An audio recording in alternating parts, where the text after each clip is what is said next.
Pagué los 85,000 pesos de los préstamos de mi hija.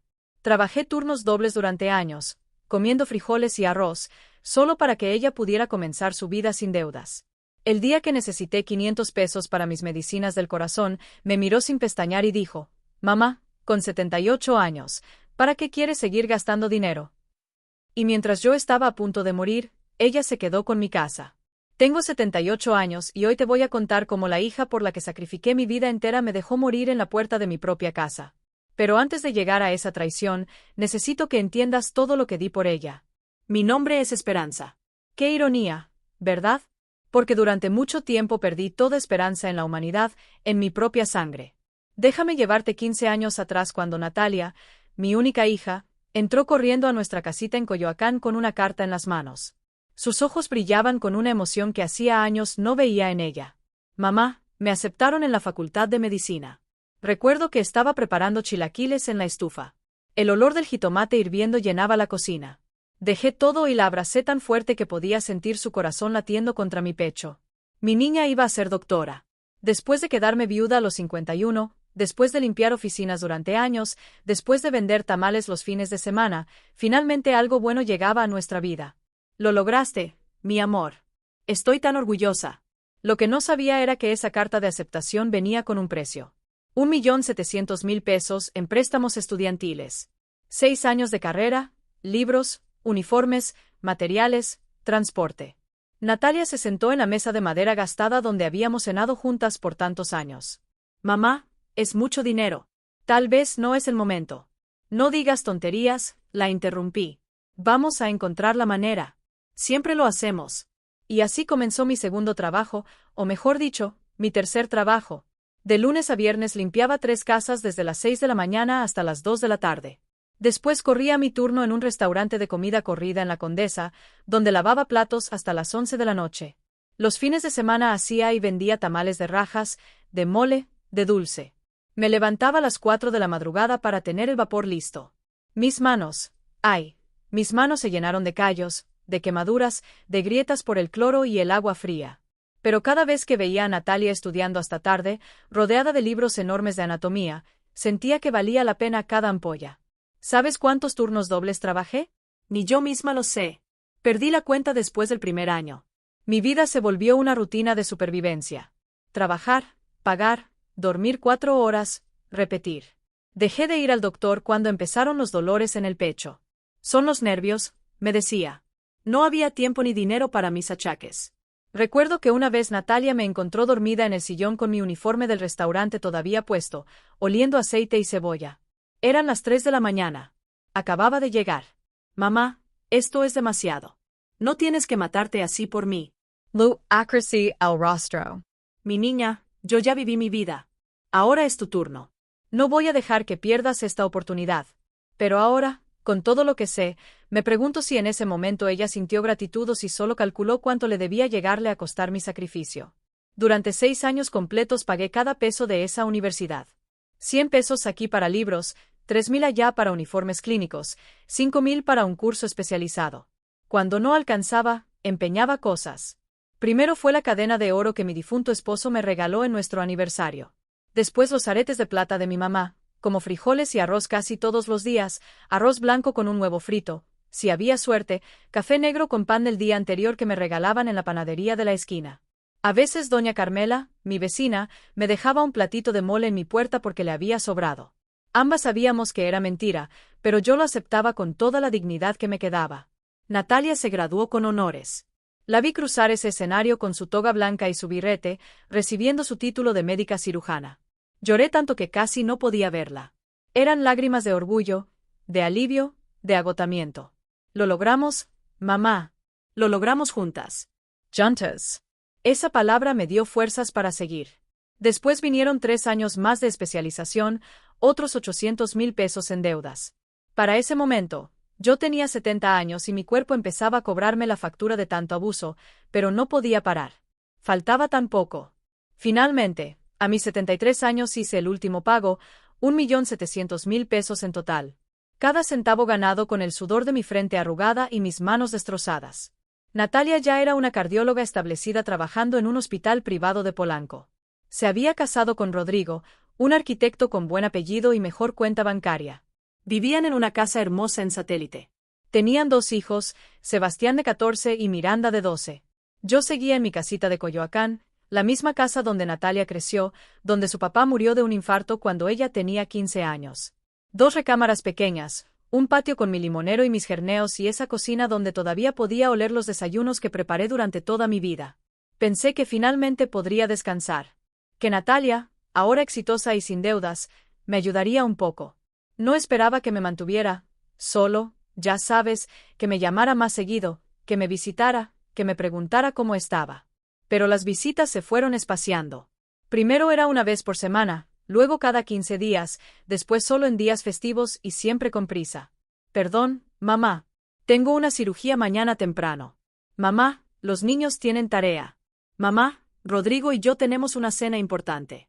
Yo asentía, sonreía, les preparaba su comida favorita en las pocas horas que me regalaban y cuando se iban, me quedaba sola en esa casa que de repente se sentía demasiado grande, demasiado silenciosa. Pero yo no me quejaba porque una buena madre no pide nada a cambio, o eso creía yo, hasta que mi corazón empezó a fallar de verdad y descubrí que ella había empezado a planear cómo deshacerse de mí. Pero esa parte viene después. Si quieres saber cómo mi propia hija me traicionó de la manera más cruel que puedas imaginar, quédate hasta el final de esta historia porque necesito que alguien sepa la verdad. Y si alguna vez has sentido que diste todo por alguien que no lo valoró, esta historia es también para ti. Suscríbete al canal para seguir acompañando historias reales que necesitan ser contadas. Creí que estaba construyendo su futuro. Estaba financiando mi propia destrucción. Durante los primeros meses después de terminar de pagar sus deudas, me sentí ligera por primera vez en 15 años, como si hubiera cargado un costal de cemento en la espalda durante tanto tiempo que ya no recordaba cómo se sentía caminar derecha. Natalia parecía la hija perfecta ante los ojos de todos, exitosa, elegante, siempre con las palabras correctas en las reuniones familiares. Cuando mi prima Refugio preguntaba por ella, yo inflaba el pecho de orgullo. Es cardióloga, ¿sabes? En el Hospital Ángeles atiende puros pacientes importantes. Lo que no les contaba era que llevaba 2 meses sin verla. Las llamadas telefónicas se fueron haciendo más espaciadas, más frías. Cuando yo marcaba, siempre contestaba con ese tono que conoces cuando alguien está ocupado. Y tú eres una interrupción. Mamá, estoy con un paciente, te llamo luego. Pero luego nunca llegaba. Cuando finalmente nos veíamos, algo había cambiado en su mirada. Ya no era la niña que me abrazaba con gratitud. Era una mujer apurada, checando su reloj cada 5 minutos, suspirando cuando yo le contaba sobre el limonero o sobre doña Carmela. Mamá, ya no deberías estar trabajando tanto. A tu edad ya hiciste suficiente. Esa frase, la primera vez que la escuché me llenó de ternura. Pensé que se preocupaba por mí, que finalmente quería retribuirme algo de todo lo que di. Qué ingenua fui. Un domingo, 3 meses después del último pago de su deuda, Natalia llegó a visitarme con Rodrigo y los niños. Era raro que vinieran todos juntos. Preparé mole con pollo, arroz rojo, tortillas hechas a mano. Me levanté desde las 5 de la mañana para que todo estuviera perfecto. Sebastián y Miranda apenas me abrazaron antes de sacar sus teléfonos y sentarse en la sala. Rodrigo fue amable como siempre, pero distante. Natalia inspeccionaba la casa con una mirada que no supe descifrar en ese momento.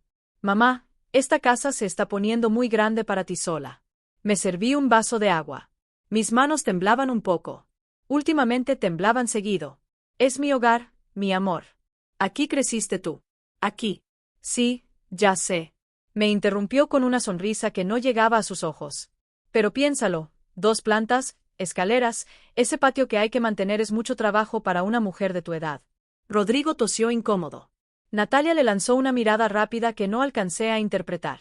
Además, mamá, con todo el esfuerzo que hiciste por mí, ya es hora de que descanses, que vivas tranquila, sin preocupaciones. Ahí estaba otra vez esa frase. Ya hiciste suficiente. Como si mi vida útil hubiera llegado a su fin, como si hubiera cumplido mi función y ahora sobrara. Pero yo aún no veía la trampa. Esa noche, después de que se fueron dejando la cocina llena de platos sucios que lavé yo sola, me senté en el sillón de la sala, el mismo sillón donde arrullé a Natalia cuando era bebé, donde le leí cuentos, donde la consolé cuando su papá murió. Algo pesado se instaló en mi pecho. No era solo cansancio, era una sensación que no quería nombrar todavía. Las semanas siguientes, Natalia empezó a visitarme con más frecuencia, pero no para pasar tiempo conmigo. Venía con pretextos. Mamá, déjame revisar tus documentos. Necesitas tener todo en orden. Mamá, ¿dónde guardas las escrituras de la casa? Deberían estar en un lugar seguro. Mamá, deberías hacerte un chequeo médico completo. Yo te lo pago. Esa última oferta me sorprendió. Era la primera vez en años que ella ofrecía pagarme algo. Acepté porque realmente me sentía mal. Los dolores en el pecho se habían vuelto más frecuentes. Me cansaba subiendo las escaleras. A veces me faltaba el aire no más de tender la ropa. Solo ese estrés acumulado, mamá. Años de trabajar de más, me dijo mientras conducía su camioneta nueva rumbo al hospital. Pero vamos a revisarte bien para estar seguros. Me hicieron estudios que nunca hubiera podido pagar yo sola. Electrocardiogramas, análisis de sangre, radiografías. Natalia conocía a todos los doctores, la trataban con deferencia, con respeto. Doctora Salazar, qué gusto verla por acá. Me sentí orgullosa de nuevo. Esa era mi hija, la niña por la que sacrifiqué todo. Una semana después me llamó para darme los resultados. Su voz sonaba rara, controlada. Mamá, necesito que vengas a mi consultorio. Tenemos que hablar sobre tu corazón. El diagnóstico fue como un balde de agua helada, insuficiencia cardíaca en etapa temprana. Nada crítico todavía, pero necesitaba medicamentos, controles periódicos, cuidados. ¿Y cuánto cuesta el tratamiento? Pregunté sintiendo que el piso se movía bajo mis pies. Natalia cerró la carpeta de resultados. Se recargó en su escritorio. Ese escritorio de caoba con su nombre grabado en una placa dorada. Doctora Natalia Salazar Mendoza, cardióloga. Mamá, no te preocupes por eso ahora. Lo importante es que te cuides. Pero necesito saber, hija. Todavía trabajo en casa de la señora Gutiérrez y por eso mismo, mamá, ya no deberías estar trabajando.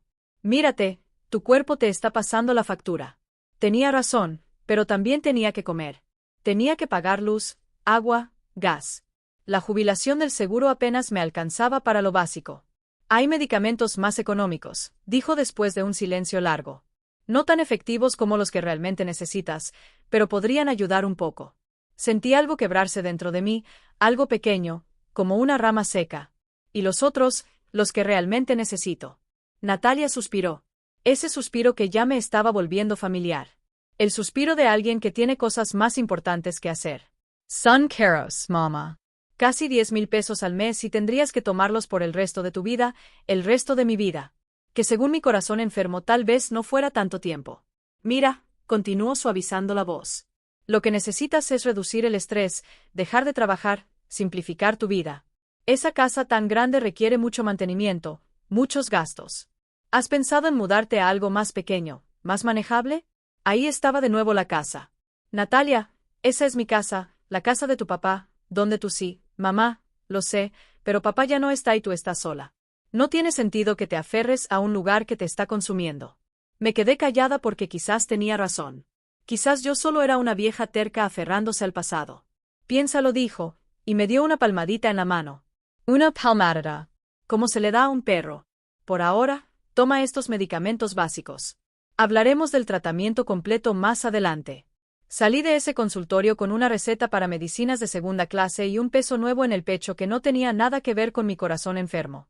En el camino de regreso a casa, en el microbús lleno de gente, me permití pensar lo impensable. Mi hija no quería ayudarme. Mi hija quería que era lo que realmente quería. Llegué a mi casa cuando el sol se estaba poniendo. El limonero proyectaba sombras largas sobre el patio. Toqué las paredes de mi cocina, las mismas paredes que vieron crecer a Natalia, que guardaban ecos de risas y llantos y canciones de cuna. Tal vez soy yo, me dije en voz alta. Tal vez soy egoísta por querer quedarme aquí. Pero en el fondo, en ese lugar donde guardamos las verdades que no queremos ver, ya sabía que algo no estaba bien. Solo que aún no imaginaba hasta dónde llegaría su traición, porque lo peor aún no había llegado. Mi corazón estaba fallando, pero el de ella estaba muerto. 2 meses después de ese diagnóstico, mi cuerpo empezó a cobrarme la factura completa. Ya no eran solo los dolores ocasionales. Ahora me despertaba en las madrugadas con el pecho oprimido, como si alguien se sentara sobre mí. Las piernas se me hinchaban tanto que apenas podía ponerme los zapatos. Una madrugada no pude más. Eran las 3 de la mañana cuando el dolor se volvió insoportable. Llamé a Natalia con las manos temblando. Mamá, ¿qué pasa? Su voz sonaba irritada, somnolienta. Mi amor, no puedo respirar bien el pecho. Un silencio, luego un suspiro largo. ¿Ya tomaste tus pastillas? Sí, pero entonces es ansiedad, mamá. Respira hondo. No puedes estar llamándome a estas horas por cada molestia. Tengo una cirugía a las 7 de la mañana. Y colgó.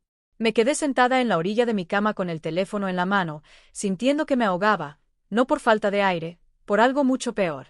A la mañana siguiente, doña Carmela me encontró desmayada en el patio. Ella fue quien llamó a la ambulancia. Ella fue quien me acompañó al hospital público. No, Natalia. Cuando finalmente mi hija llegó al hospital, 6 horas después traía esa expresión que ya conocía bien. Molestia disfrazada de preocupación. Mamá, te dije que eran nervios. Mira todo el alboroto que armaste. El doctor que me atendió habló claro. Mi insuficiencia cardíaca había avanzado. Necesitaba el tratamiento completo. 10,000 pesos mensuales en medicamentos. Controles cada 2 semanas, cambios de estilo de vida inmediatos y sobre todo, agregó el doctor, necesita evitar el estrés. Nada de trabajos pesados, 0 preocupaciones.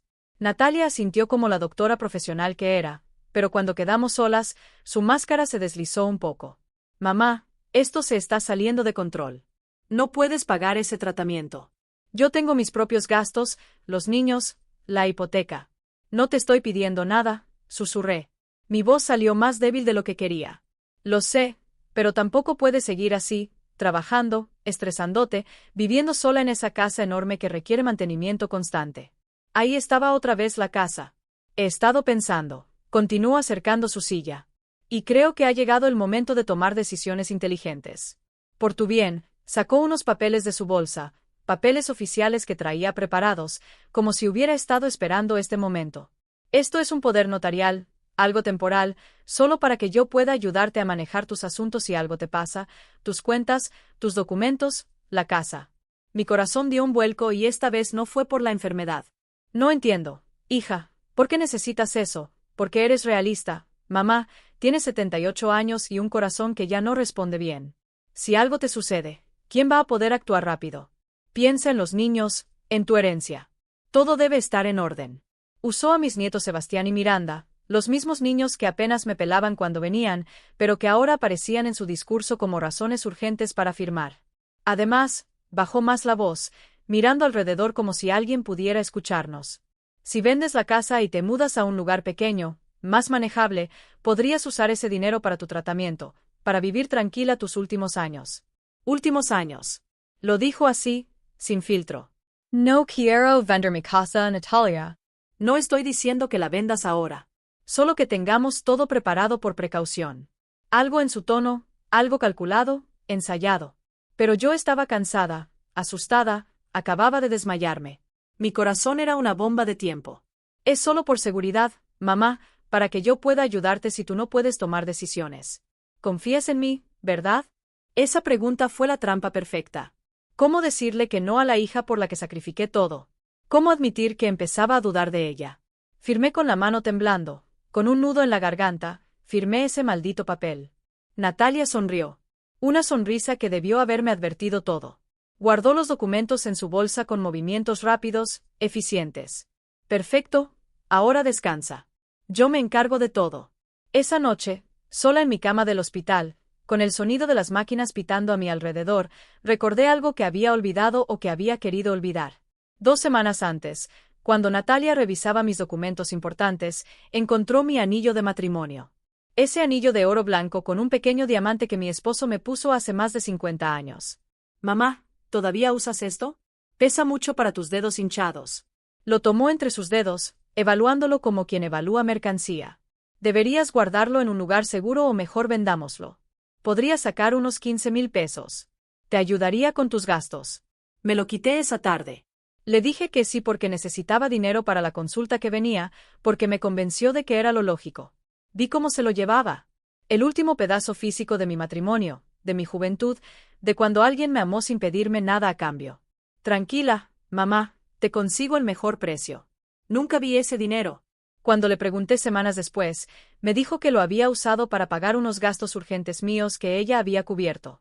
Nunca especificó cuáles. Ahora, acostada en esa cama de hospital, entendí finalmente lo que estaba pasando. Mi hija no me estaba cuidando, me estaba despojando, lenta, metódicamente, con la precisión de una cirujana que sabe exactamente dónde cortar. Y yo acababa de darle el bisturial para terminar el trabajo.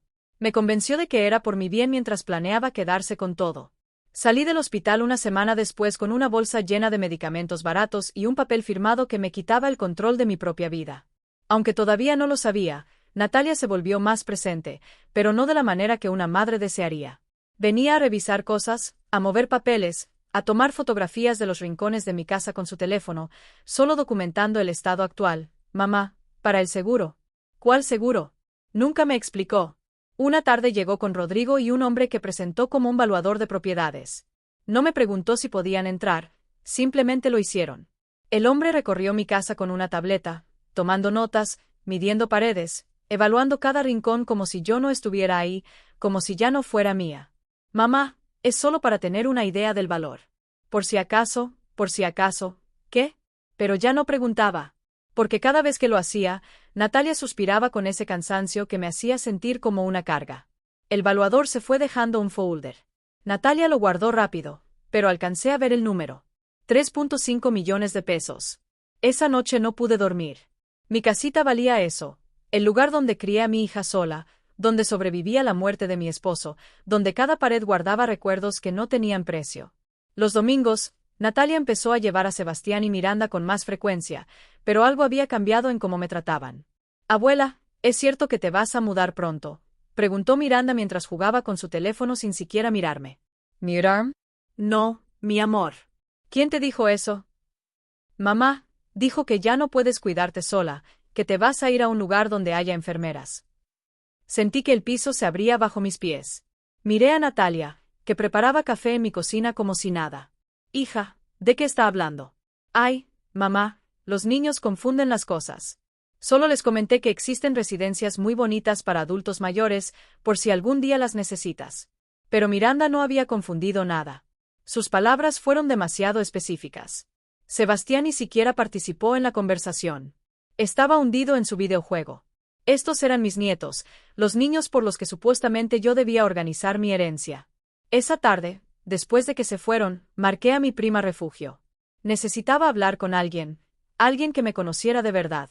Esperanza, ¿estás bien? Te escucho rara. Le conté todo, los papeles, el valuador, las insinuaciones constantes sobre mudarme. Refugio guardo silencio largo. Prima, esto no me gusta nada. Natalia está planeando algo. No digas eso. Es mi hija. Solo está preocupada por mí. Preocupada. Una hija preocupada te ayuda con tus medicinas. No te presiona para que firmes papeles. Ten mucho cuidado, Esperanza. Mucho cuidado, pero yo seguía sin querer ver, porque aceptar la verdad significaba aceptar que había sacrificado 15 años de mi vida por alguien que solo esperaba que me muriera para quedarse con lo poco que tenía. La siguiente semana, Natalia llegó con una carpeta nueva. Sonreía, pero era esa sonrisa profesional que usaba con sus pacientes. Mamá, encontré la solución perfecta. Mira, eran folletos de residencias para adultos mayores, lugares con nombres bonitos, Atardecer Dorado, Jardines de la Paz, Villa Esperanza. Este está muy bien. Tiene enfermeras las 24 horas, comidas incluidas, actividades recreativas y lo mejor cuesta solo 8,000 pesos al mes. Con lo que sacaríamos de vender la casa, podrías pagar años completos por adelantado y te sobraría para tu tratamiento médico. Cada palabra fue como una puñalada. No voy a vender mi casa, Natalia. Su sonrisa se endureció. Mama, sé realista. Tiene 78 años, un corazón que falla. ¿Cuánto tiempo más crees que podrás cuidar este lugar? ¿Qué pasa si te caes en las escaleras y nadie te encuentra? Estaba usando mi miedo, mi edad, mi enfermedad, todo lo que me hacía vulnerable. En una residencia estaría segura, cuidada. Yo podría dormir tranquila sabiendo que estás bien, pero no era por mí. Nunca fue por mí. Piénsalo, dijo dejando los folletos sobre mi mesa. No tienes que decidir hoy, pero tampoco puedes seguir negando la realidad. Cuando cerré la puerta detrás de ella, me permití llorar todo lo que había aguantado, todo lo que no quería admitir. Mi hija me estaba sacando de mi propia casa, lento, metódico, con argumentos que sonaban razonables para cualquiera que escuchara. Es por tu bien, mamá. Pero, cuando el bien de alguien implica despojarlo de todo lo que ama. Me senté en mi sillón, el mismo donde la arrullé de bebé, donde enseñé a leer, donde lloramos juntas cuando su papá murió. Y en ese momento algo en mí empezó a cambiar. El miedo comenzó a transformarse en algo diferente, algo que no había sentido en años. Rabia, porque tal vez mi corazón estaba fallando, pero mi dignidad todavía latía fuerte. Me convirtió en una carga delante de todos los que me conocían. El cumpleaños de mi hermana Leticia fue el día que todo se hizo público. Ella cumplía 75 años y organizó una comida familiar en su casa de Tlalpan. Toda la familia estaría ahí, primos, sobrinos, hasta algunos vecinos cercanos. Natalia insistió en pasar por mí. No puedes ir sola en transporte público, mamá. Y si te mareas, debía haber visto la trampa. Llegamos tarde. Todos ya estaban sentados alrededor de las mesas en el jardín. El olor a carnitas y salsa recién molida llenaba el aire. Mariachis tocaban de fondo. Era una fiesta alegre. Hasta que Natalia abrió la boca. Perdón por la demora, mamá tardó mucho en arreglarse. Ya saben cómo es. A su edad todo les toma el triple de tiempo. Risas incómodas. Yo sentí el calor subirme al rostro. Me senté junto a mi prima Refugio, que me apretó la mano por debajo de la mesa. Durante la comida traté de participar en las conversaciones, de reír, de ser yo misma, pero Natalia me vigilaba como un halcón. Cuando conté una anécdota sobre doña Carmela, me interrumpió. Mamá, esa historia ya la contaste 3 veces. ¿Te acuerdas? No era cierto. Nunca la había contado ahí, pero todos me miraron con esa expresión, esa mezcla de lástima e incomodidad que la gente pone cuando cree que estás perdiendo la cabeza. Ah, perdón, murmuré bajando la vista a mi plato. Más tarde, mi sobrina Gabriela preguntó por mi casa, por mi limonero. Antes de que pudiera responder, Natalia intervino. Ay, Gaby, ya no preguntemos mucho sobre eso. Mamá se pone sentimental. Está en un proceso difícil de aceptar que tiene que dejar ir ciertas cosas. Refugio soltó su tenedor con fuerza. ¿Dejar ir qué cosas, Natalia? Bueno, la casa es enorme para ella sola. Ya hablamos de opciones más manejables, lugares donde pueda estar cuidada, acompañada. El silencio cayó pesado sobre la mesa. Todos me miraban ahora, como si fuera una niña incapaz de tomar sus propias decisiones. Esperanza, ¿es verdad eso?, preguntó Leticia con genuina preocupación. Abrí la boca para hablar, pero Natalia fue más rápida. Mamá está en negación todavía. Es normal. Los adultos mayores se aferran a sus rutinas aunque sean peligrosas para ellos. Yo como doctora, lo veo todo el tiempo. Doctora, usó su título como arma, como autoridad incuestionable. Su corazón está muy delicado, no puede estar sola subiendo escaleras, cargando cosas. Un descuido y chasqueó los dedos. Por eso estoy buscando lo mejor para ella. Mi hermana Leticia asintió convencida. Qué bueno que te preocupas tanto por tu mamá, Natalia. No todas las hijas son así. Sentí náuseas. Quise gritar que todo era mentira, que ella no me estaba cuidando, que me estaba despojando. ¿Pero quién me creería? Ahí estaba la doctora exitosa, preocupada por su pobre madre, enferma y terca. Y ahí estaba yo, la vieja senil que no aceptaba la realidad. Rodrigo, sentado al otro extremo de la mesa, no participaba de la conversación. Miraba su cerveza con expresión incómoda. Cuando nuestros ojos se encontraron, vi algo ahí. Culpa tal vez, o quizás solo incomodidad. Después de comer, mientras las mujeres recogíamos la cocina, escuché a Natalia hablando con mis primas en el pasillo. Es duro verla así. Hace unos días me llamó a las 3 de la madrugada por un dolor que resultó ser gases. Otra vez dejó la estufa prendida toda la noche. Tiene momentos de lucidez, pero también de confusión. Mentiras. Todo eran mentiras, pero dichas con tanta convicción que hasta yo dudé de mi propia memoria por un segundo. Pobrecita, escuché decir a alguien, y pobre de ti, Natalia, que carga. Esa palabra me atravesó. Refugio me encontró llorando en el baño. Me abrazó fuerte sin decir nada porque no había palabras para esto. Te está destruyendo frente a todos, susurró finalmente. Está construyendo una narrativa para que cuando se quede con tu casa todos piensen que hizo lo correcto. Tenía razón. Natalia estaba sembrando la historia. Madre senil, hija sacrificada. Cuando llegara el momento de quitarme todo, nadie cuestionaría nada. Todos dirían, menos mal que Natalia estaba ahí para cuidarla. En el camino de regreso a casa, Natalia manejaba canturreando, feliz, satisfecha con su actuación. Estuvo linda la fiesta, ¿verdad, mamá? No respondí. Miraba por la ventana las calles de la ciudad que me vio nacer, la ciudad donde construí mi vida, donde enterré a mi esposo, donde crié sola a esta mujer que ahora me trataba como un estorbo. Mama, no te enojes. Solo estoy siendo realista. Alguien tiene que serlo. Cuando llegamos a mi casa, bajé del auto sin despedirme. Escuché su voz detrás de mí. Piensa en lo que hablamos. El tiempo se acaba, mamá.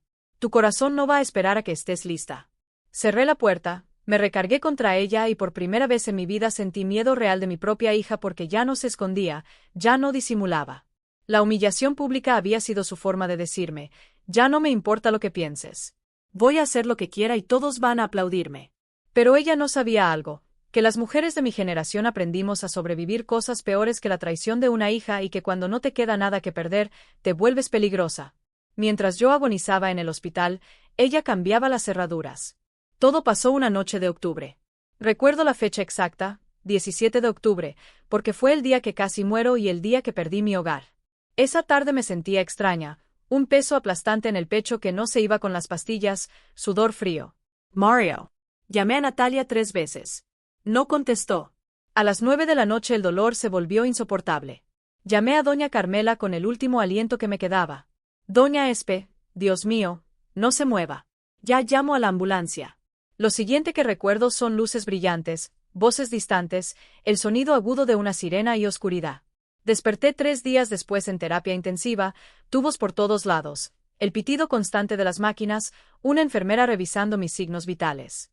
Tranquila, señora, tuvo un infarto severo, está estable ahora, pero fue muy grave. Natalia llegó al 4.º día, no al primero ni al segundo, al 4. Traía lentes oscuros aunque estábamos bajo techo. Se sentó junto a mi cama con esa expresión que ya conocía. Preocupación ensayada. Mama, no estés tan susto terrible. ¿Dónde estabas? Mi voz salió ronca, apenas un susurro. Estaba en un congreso médico en Cancún. Vine en cuanto pude. Mentira. Doña Carmela me dijo después que la había llamado la misma noche de mi infarto. Natalia eligió no venir. Los siguientes días fueron una nebulosa de dolor, medicamentos y soledad. Rodrigo vino una vez incómodo con flores que dejó sobre la mesa sin decir mucho. Los niños nunca aparecieron. Solo doña Carmela venía a diario. Me traía caldo, me peinaba el cabello, me sostenía la mano. Su hija es doctora y yo, que apenas terminé la primaria, soy quien la cuida. Qué ironía, ¿verdad, doña SP? Natalia aparecía de vez en cuando, siempre con prisa, siempre revisando su teléfono, siempre con ese aire de estar haciendo un gran sacrificio. Estuve 12 días hospitalizada.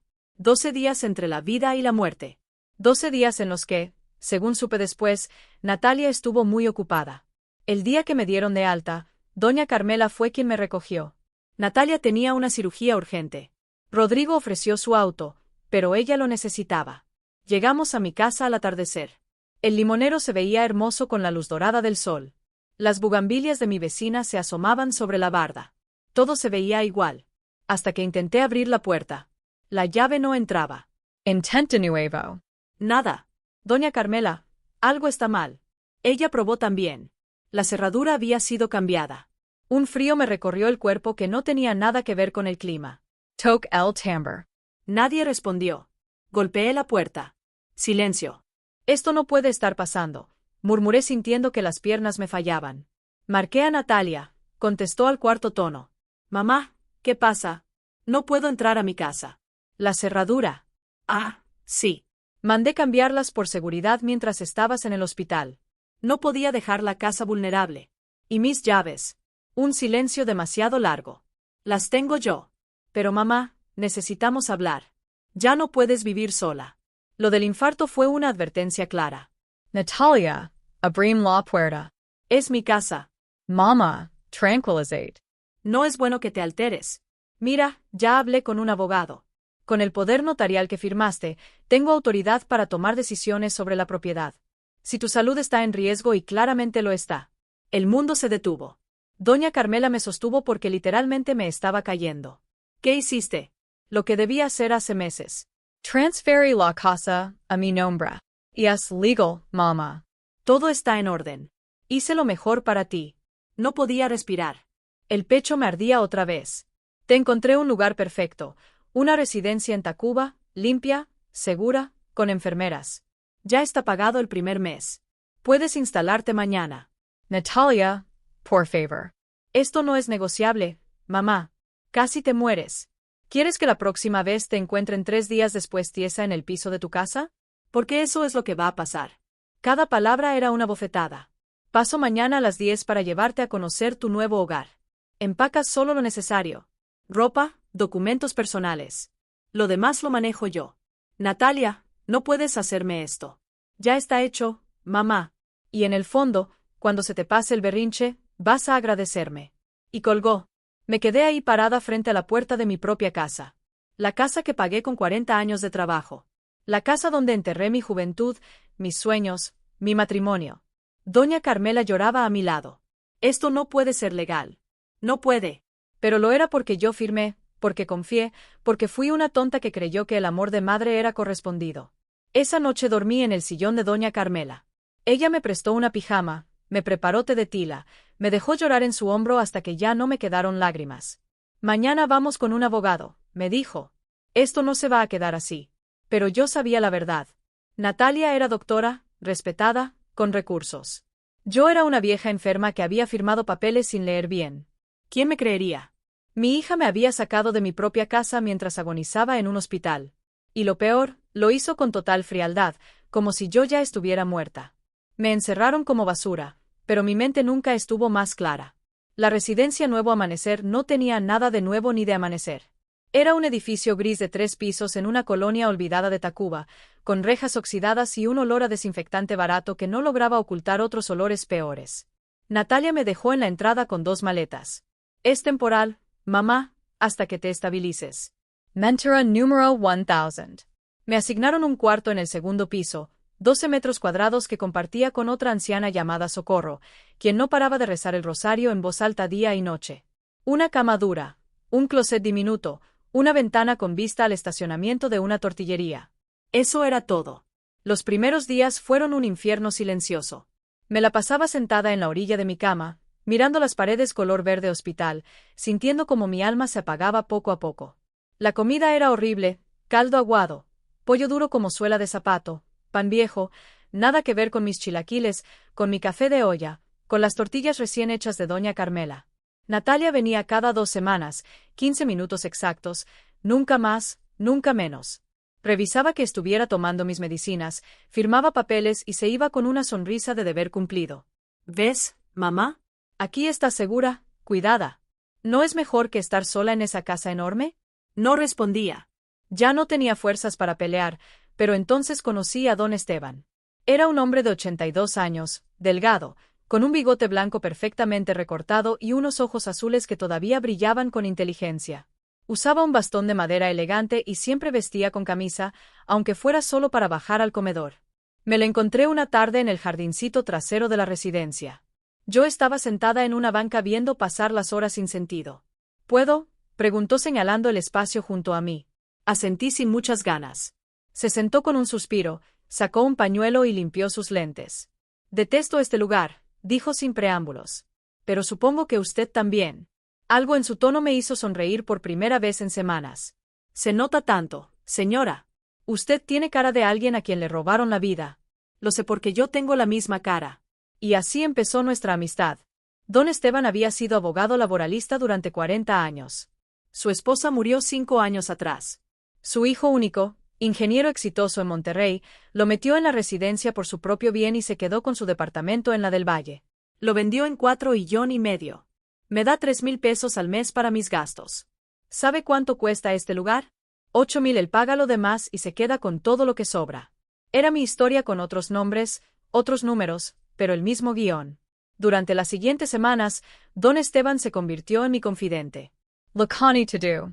Los 15 años de sacrificio, los préstamos pagados, el poder notarial, mi casa robada. Él me escuchaba con atención de abogado, tomando notas mentales. Esperanza. Lo que le hicieron es abuso patrimonial, posiblemente fraude. Ese poder notarial que firmó era temporal y específico, no le daba derecho a transferir propiedades. Pero yo firmó bajo presión mientras estaba enferma y vulnerable. Eso se puede pelear. Por primera vez en meses sentí algo parecido a la esperanza. También conocí a Lupita, una enfermera de 35 años que trabajaba en el turno de noche. Era la única empleada que nos trataba como personas y no como muebles. Una madrugada me encontró llorando en el pasillo. No podía dormir. Los ronquidos de socorro y el peso de mi pérdida me asfixiaban. Doña Espe, ¿qué le pasa? Le conté todo entre lágrimas y coraje contenido. Look Conti to do. Lupita apretó mis manos. Mi abuela pasó por algo parecido. Mi tío le quitó su terreno en Oaxaca. Se murió de tristeza 6 meses después. No deje que eso le pase a usted. Pero, ¿qué puedo hacer? No tengo dinero para abogados. No tengo fuerzas. Tiene razón y tiene testigos. Yo la he visto. Hasta lucida, Clara. Si su hija dice que está senil es mentira y eso se puede probar. Don Esteban, Lupita y yo empezamos a reunirnos en secreto en el jardín durante las noches cuando los demás dormían. Necesitamos documentar todo, decía don Esteban, cada visita de su hija, cada palabra que dice. Y necesitamos encontrar testigos que confirmen el estado de su casa, el valor real, las circunstancias de la transferencia. Yo conozco abogados, agregó. Buenos de los que pelean causas perdidas, pero necesitamos construir un caso sólido. Por primera vez en meses, mi cerebro empezó a funcionar otra vez. No era la vieja vencida que Natalia quería que fuera. Era Esperanza, la mujer que sobrevivió a la muerte de su esposo, que sacó adelante a una hija sola, que trabajó turnos triples sin quebrarse. Y si pude con todo eso, podía con esto. ¿Qué necesito hacer? Pregunté con una voz que no escuchaba hace tiempo. Una voz firme. Don Esteban sonrió. Primero, dejar de llorar y empezar a documentar. Segundo, contactar a personas que puedan testificar a su favor. Tercero, hizo una pausa dramática, hacer que su hija se confíe tanto que cometa un error. Lupita sacó su teléfono. Y yo puedo grabar cuando venga, cuando hable, todo lo que necesiten. Algo cambió en mí esa noche. El dolor se transformó en determinación. La tristeza en estrategia. Natalia me había quitado mi casa, pero no mi dignidad y mucho menos mi capacidad de pelear. Dejé de llorar y empecé a documentar cada mentira. Don Esteban me consiguió una libreta pequeña. Aquí va a anotar todo. Fechas, conversaciones, promesas rotas, todo. Me convertí en detective de mi propia vida. Primera misión. Conseguir copias de los documentos que firmé. Don Esteban tenía un contacto en el registro público que por 500 pesos nos sacó copias del poder notarial y de la transferencia de propiedad. Cuando los leímos, don Esteban golpeó la mesa con furia contenida. Lo sabía. Este poder era temporal, 6 meses máximo, y solo para gestiones médicas y bancarias básicas. Nunca le dio autoridad para transferir propiedades. Esto es fraude puro. Entonces, ¿puedo recuperar mi casa?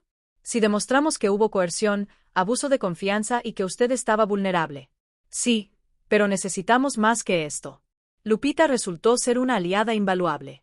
Cuando Natalia venía a visitarme, ella encontraba razones para estar cerca, organizando medicamentos, checando signos vitales, siempre con su teléfono en el bolsillo, grabando.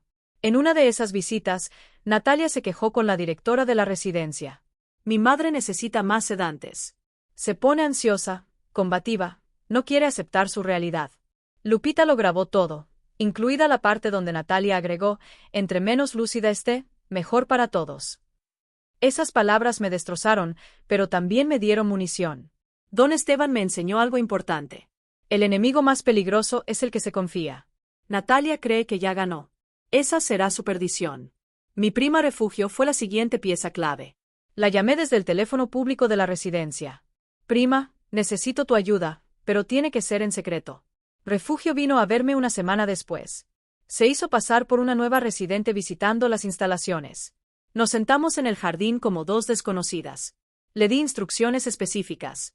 Hablar con los vecinos de mi antigua casa, con doña Carmela especialmente, conseguir testimonios de cómo vivía yo, de mi estado mental, de cómo Natalia me presionaba. Y hay algo más, agregué.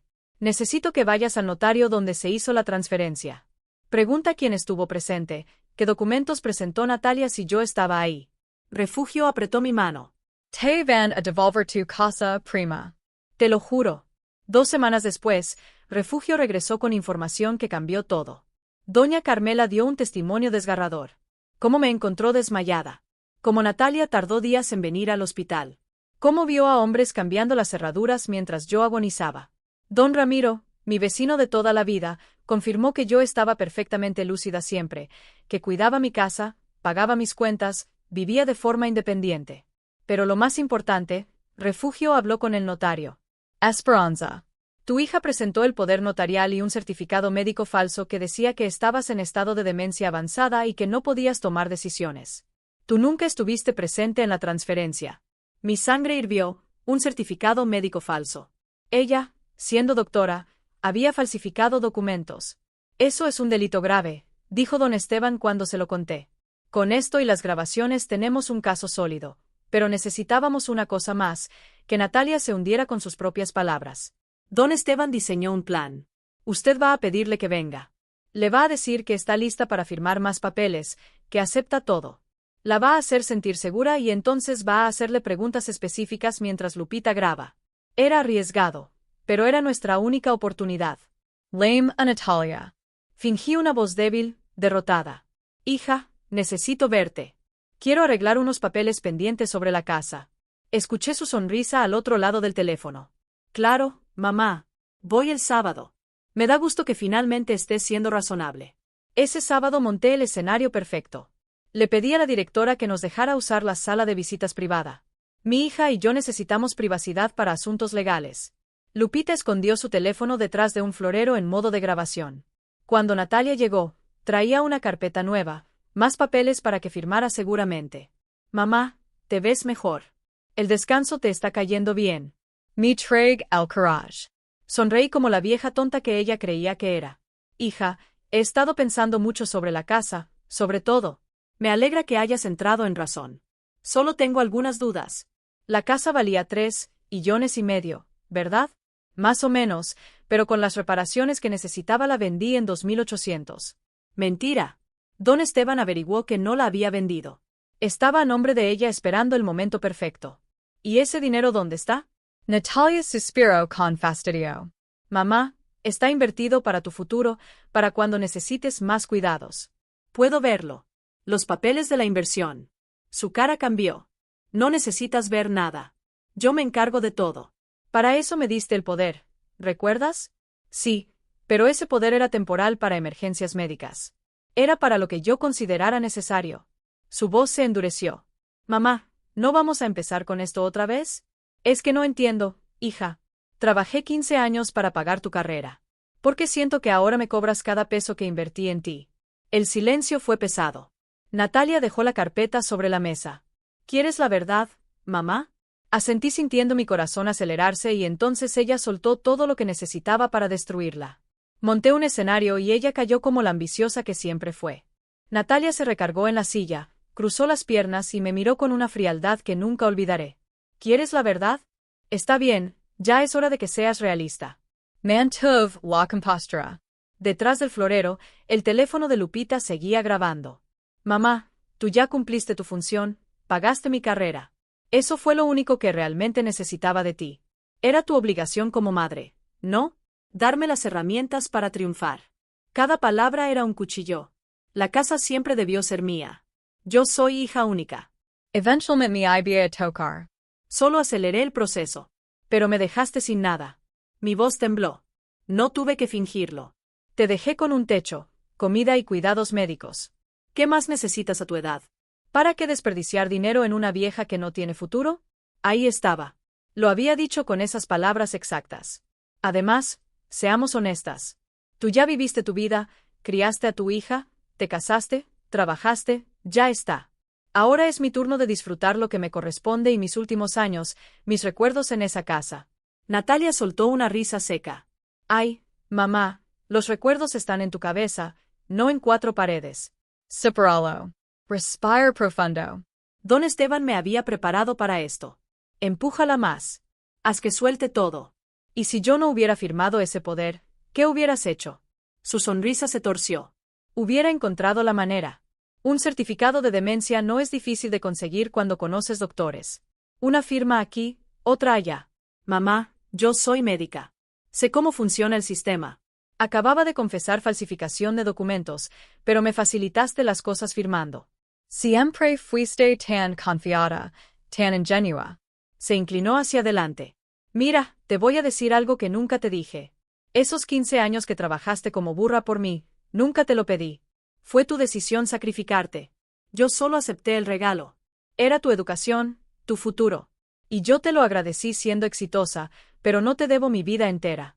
Por eso, no voy a hacer tu pensión ni tu compañía porque tú decidiste invertir en mí. Las lágrimas corrían por mis mejillas, pero no eran de tristeza, eran de rabia contenida. Los niños, Sebastián y Miranda, ¿qué les dijiste de mí?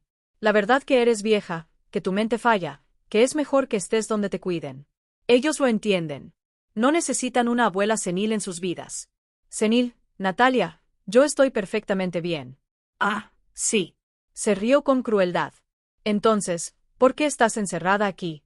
¿Por qué firmaste todo lo que te puse enfrente? ¿Por qué nadie de la familia te defiende? Se puso de pie, tomó su bolsa, porque todos saben que hice lo correcto. La pobre Natalia cargando con su madre enferma. ¡Qué sacrificio! ¡Qué dedicación! Nadie cuestiona nada. Caminó hacia la puerta, pero se detuvo. Ah, y sobre el dinero de la casa. No est invertido para ti. Lo usé de enganche para un departamento en la playa, en Tulum. Rodrigo y yo necesitábamos un lugar para vacacionar. Tú ya no necesitas vacaciones, mamá. Tú solo necesitas un lugar donde morir. Tranquila. Abrió la puerta. Nos vimos en 2 semanas o tal vez 3. Tengo una agenda muy apretada. Y se fue. Me quedé sentada temblando, pero no de miedo, de poder. Lupita entró corriendo 2 minutos después. Lo tengo todo. Cada palabra, doña Espe. Don Esteban apareció detrás de ella. Había estado escuchando desde el pasillo. Es suficiente. Con esto la hundimos. Refugio también estaba ahí. Había venido para dar apoyo moral. Lloraba de indignación. Esa desgraciada. ¿Cómo puede alguien ser tan cruel con su propia madre? Esa noche, en mi cuarto compartido con Socorro y sus rosarios infinitos, escuché la grabación completa. Cada palabra venenosa, cada confesión arrogante. Natalia había caído en la trampa perfecta. Su soberbia la había cegado tanto que no vio venir el golpe. Don Esteban trajo a su contacto. El licenciado Marcial Contreras, un abogado de 60 años, canoso, con cara de bulldog y reputación de nunca perder casos de abuso patrimonial. Escuchó la grabación en silencio. Cuando terminó, se quitó los lentes y los limpió lentamente. Señora Esperanza, esto es oro puro. Confesión de fraude, falsificación de documentos médicos, abuso patrimonial agravado, despojo. Su hija no solo va a perder el caso, puede enfrentar cargos penales. ¿Penales? Ella es médica. Falsificar certificados médicos es un delito grave. Puede perder su cédula profesional, su carrera. Sentí un pequeño destello de duda. Era mi hija después de todo, pero recordé sus palabras. Una vieja que no tiene futuro. ¿Cuánto tiempo tomará? Pregunté. Con estas pruebas, los testimonios y la documentación que ya reunimos, podemos presentar la demanda esta semana. El proceso legal normal tomaría meses, pero con evidencia tan contundente puedo pedir medidas precautorias inmediatas. ¿Qué significa eso? Que podemos congelar la casa, evitar que la venda o la hipoteque mientras se resuelve el caso y con suerte tener una sentencia en 3 o 4 meses. 3 o 4 meses. Parecía una eternidad, pero después de lo que había pasado podía esperar. Hagámoslo. Dije con una firmeza que no sentía desde hace años. Don Esteban sonrió. Ahí está la esperanza que yo conocí, la que no se rinde. Firmamos los papeles esa misma tarde. La demanda se presentó el lunes siguiente y yo me preparé para la guerra porque Natalia no sabía con quién se había metido. Creyó que había destruido a una vieja débil, pero despertó a una leona. La justicia no llegó del cielo. La construí con mis propias manos temblorosas. La notificación legal llegó a manos de Natalia un martes por la mañana. Estaba en su consultorio cuando el actuario tocó a su puerta. Lo supe porque me llamó 30 minutos después, furiosa como nunca la había escuchado. ¿Qué demonios hiciste, mamá? Su voz temblaba de rabia. Yo mantuve la calma. Don Esteban me había entrenado para este momento. Recuperar lo que es mío. Natalia, ¿tienes idea de lo que acabas de hacer? ¿Del ridículo que me vas a hacer pasar? Soy una profesional respetada. Eres una ladrona y ahora todo el mundo lo va a saber. Silencio mortal del otro lado. Te vas a arrepentir de esto.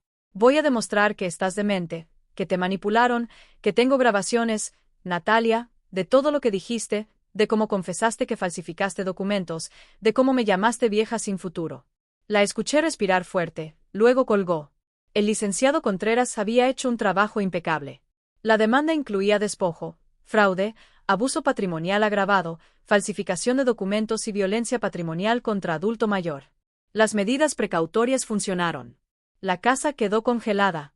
Natalia no podía venderla, rentarla ni hipotecarla hasta que se resolviera el caso. Pero lo mejor vino después. Rodrigo me llamó 2 días después de la notificación. Su voz sonaba cansada. Avergonzada. Doña Esperanza, necesito hablar con usted a solas. Nos vimos en una cafetería cerca de la residencia.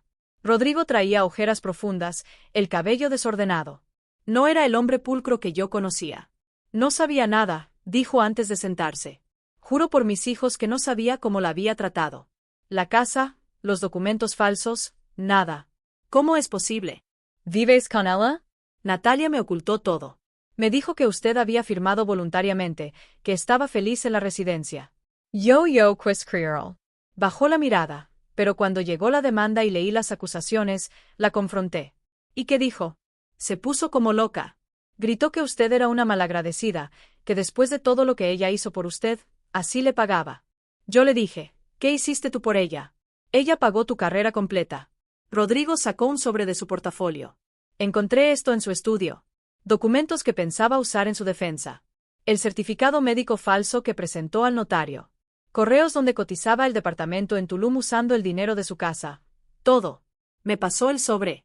Mis manos temblaron al abrirlo. ¿Por qué me das esto? Porque tengo una madre también. Y si alguien le hiciera lo que Natalia le hizo a usted, yo querría que pagara. Además, hizo una pausa larga. Sebastián y Miranda se enteraron de todo. Escucharon la grabación que presentó en la demanda. ¿Y cómo están destrozados?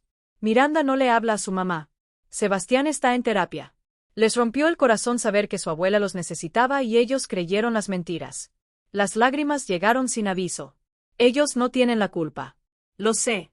Por eso quiero que sepa que van a testificar a su favor si es necesario y yo también. Rodrigo se convirtió en testigo clave. El que había vivido de cerca la transformación de Natalia en una mujer fría y calculadora. El juicio se fijó para mediados de diciembre, 3 meses desde que presentamos la demanda. La sala estaba llena. Natalia llegó con su abogado, un tipo en traje caro que parecía más vendedor que litigante. Ella traía lentes oscuros como si fuera víctima de algo. Yo llegué con don Esteban de un lado, Lupita del otro y Refugio detrás, mi pequeño ejército. El juez era un hombre de unos 60 años, de aspecto serio. Escuchó primero a la defensa de Natalia. Su abogado intentó pintarme como una anciana senil manipulada por extraños que querían quedarse con mi dinero, que Natalia había actuado por amor, protegiendo mi patrimonio. Luego fue nuestro turno.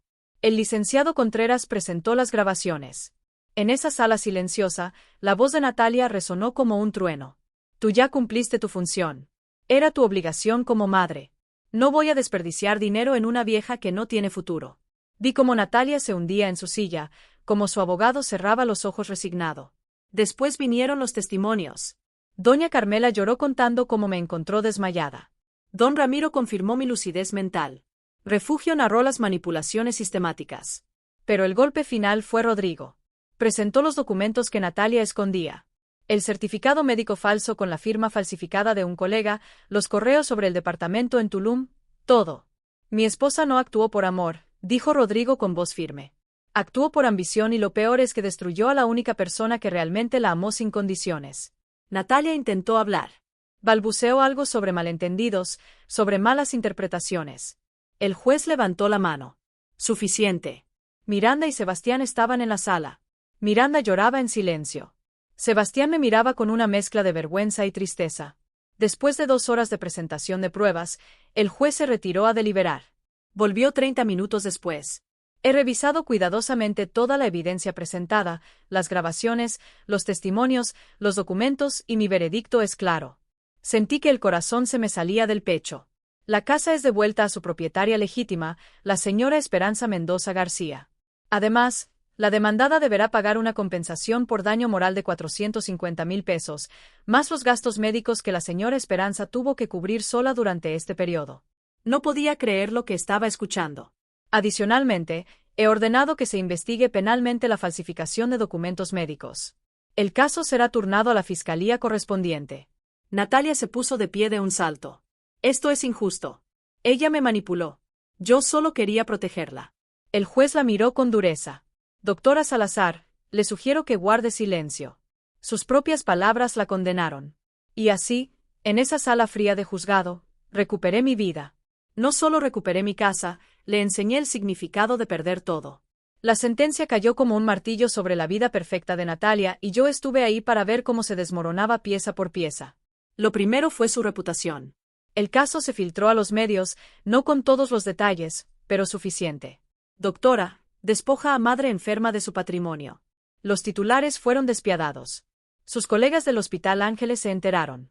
Las murmuraciones comenzaron en los pasillos. Los pacientes empezaron a cancelar citas. ¿Quién quiere ser atendido por una doctora capaz de hacerle eso a su propia madre? La dirección del hospital le pidió tomarse un tiempo. Eufemismo elegante para no queremos tu escándalo aquí. La investigación penal avanzó rápido. El colega, cuya firma falsificó en el certificado médico, presentó cargos.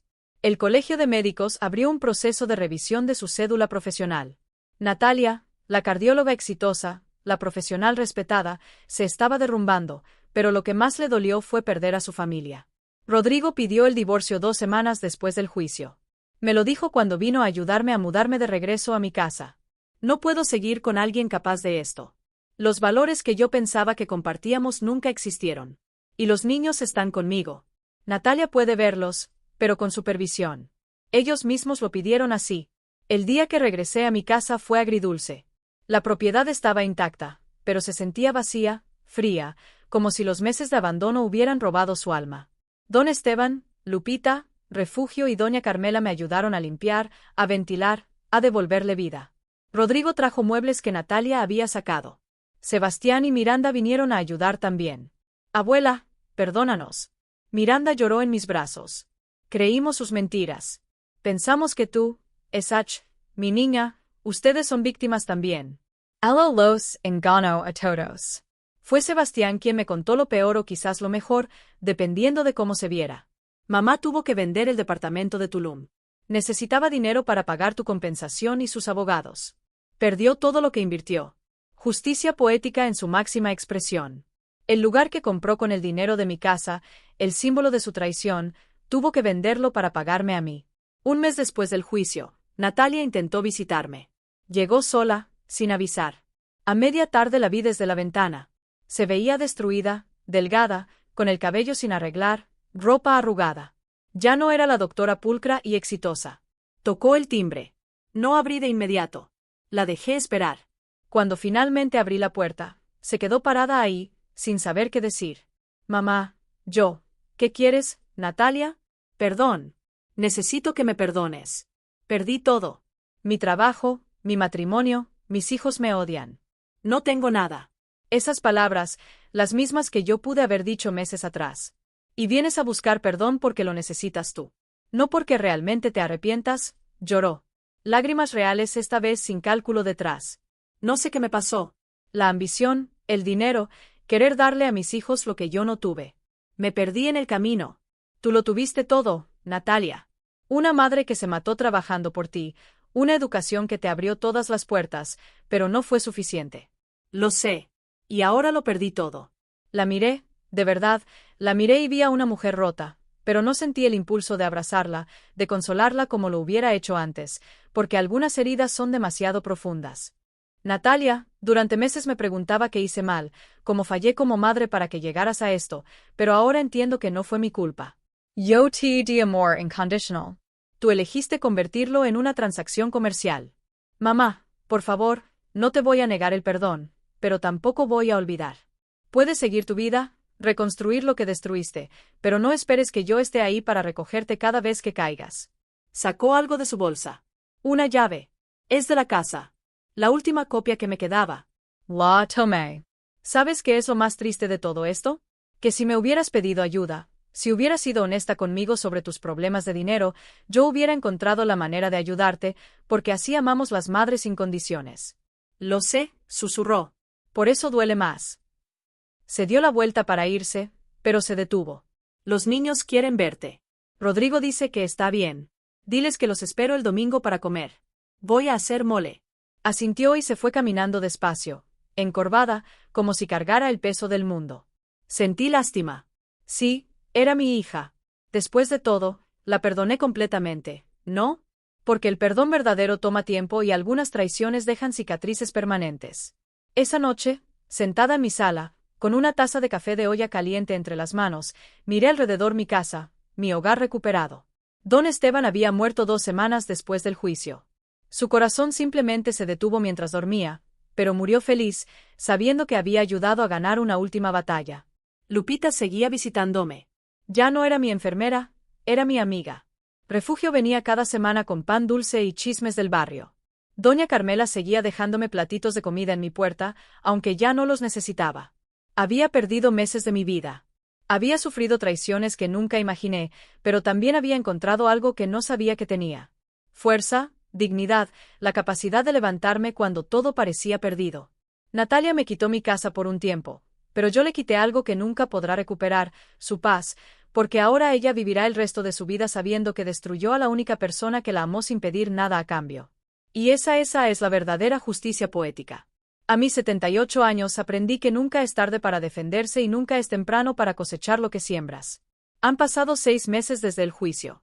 6 meses en los que mi vida se reconstruyó de maneras que nunca imaginé. Mi casa volvió a llenarse de vida, no de la manera que esperaba, pero de una forma más auténtica, más real. Los domingos se convirtieron en sagrados. Sebastián y Miranda vienen a comer. Les enseño a hacer tortillas a mano. Les cuento historias de cuando su mamá era niña. Las historias buenas antes de que la ambición la consumiera.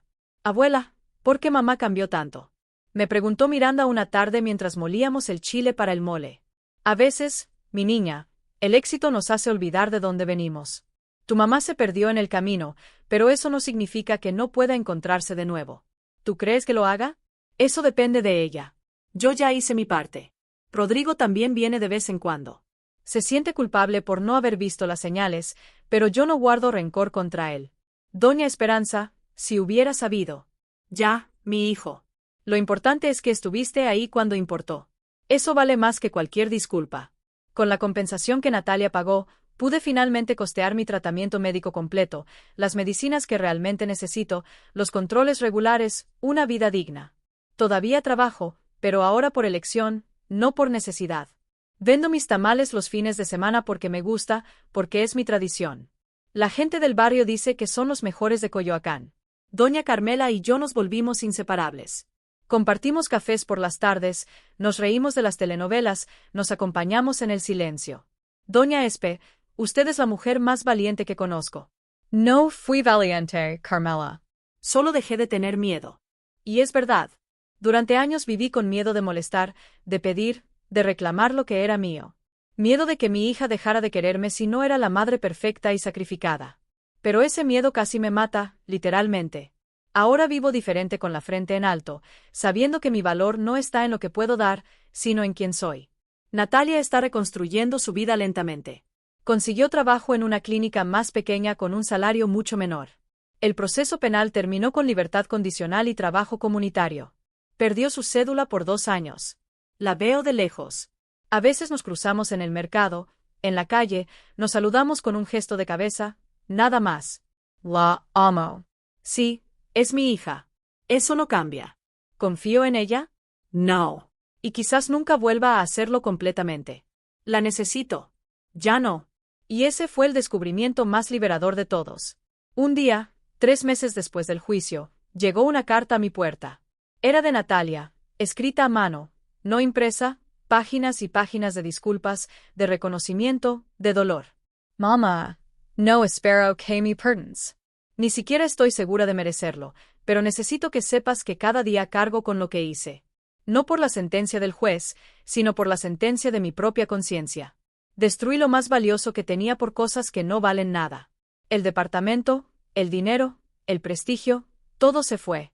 Pero tú sigues ahí y yo estoy aquí sola con mis decisiones. Tal vez algún día pueda mirarte a los ojos sin sentir esta vergüenza que me come viva. Mientras tanto, solo quiero que seas feliz, que vivas en paz en la casa que siempre fue tuya, tu hija que aprendió la lección más dura. Guardé esa carta en el cajón donde tengo mis tesoros. No la tiré porque el perdón es un proceso, no un evento. El limonero de mi patio floreció este mes. Don Esteban me dijo una vez, los árboles que sobreviven las tormentas más fuertes son los que dan los frutos más dulces. Tenía razón. Esta historia, mi historia no es solo una casa recuperada o una hija que traicionó. Es sobre encontrar la fuerza cuando creías que ya no te quedaba ninguna. Es sobre saber que tu dignidad no depende de cuánto das, sino de cuánto respetas lo que eres. Es sobre entender que el amor verdadero nunca humilla, nunca despoja, nunca destruye. Y es sobre aprender que a veces las familias que elegimos son más fuertes que las familias de sangre. Hoy, a mis 78 años, con mi corazón débil, pero mi espíritu inquebrantable, vivo cada día como un regalo. Cuido mis gerneos, preparo mi café de olla, saludo a mis vecinos, abrazo a mis nietos y cuando me siento en mi sala, en ese sillón donde arrullé a Natalia bebé, ya no siento dolor, siento paz, porque la verdadera riqueza no está en lo que posees, sino en lo que no permites que te quiten. Tu valor, tu dignidad, tu derecho a ser tratada con respeto. Estas cosas nadie te las puede robar a menos que tú se lo permitas y yo ya no permito nada. Si esta historia tocó algo en tu corazón, si alguna vez sentiste que diste todo por alguien que no lo valoró o si conoces a alguien que está pasando por algo similar, déjame un comentario contándome tu experiencia. Me encantaría saber desde qué parte del mundo me estás escuchando. Y recuerda, nunca es tarde para defender lo que es tuyo. Nunca es tarde para recuperar tu dignidad. Nunca es tarde para volver a florecer. Dale like a este video si crees que Esperanza hizo lo correcto. Suscríbete al canal para más historias reales que necesitan ser contadas. Y comparte esto con alguien que necesite escuchar que sí se puede salir adelante. Porque a veces las mejores victorias no son las que vienen fáciles, son las que construyes con tus propias manos temblorosas. Hasta la próxima historia y recuerda, tu vida es tuya, defiéndela. Fa.